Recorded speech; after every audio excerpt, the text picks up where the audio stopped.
Tapos lagay. Yung iba po, so kung hindi mango, banana lang. Baka lagay mo. Strawberry sir, di ba? Pwede rin po.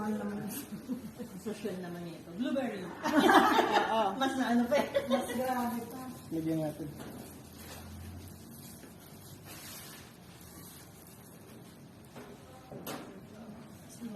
Anong nilagay dito sa ito? Confectioner sugar. Konti lang po.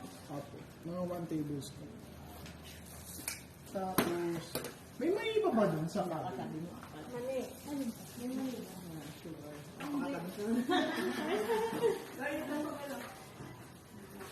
So, pwede po kasi siyang i-fold nyo pang ganun or ganito na siya. Diretso.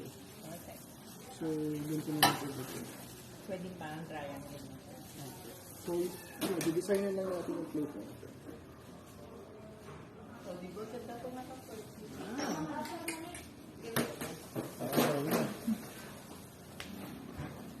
Yung mga nakaraan sir, ano, mas maraming nilito sa amin. Hindi po mas marami po yung sa inyo. Talaga? Kasi yung batch 3 po, 15 lang yun eh. Eh bakit ang tagal nila? Hindi ko po alam kung bakit ganun yung setup. Kasi po, dahil po yung lab natin, kasi kayo po wala kayong kasabay eh. Eh sila po dalawa kasabay nila eh. Lagyan uli ng chocolate. Kasi yung mga ano. Walang peanut sir. Peanut butter. Wala na po, yung crushed peanuts. Yung ano na lang po, yung color blue na. Blue. Yung Rice Krispies din po, pwede po.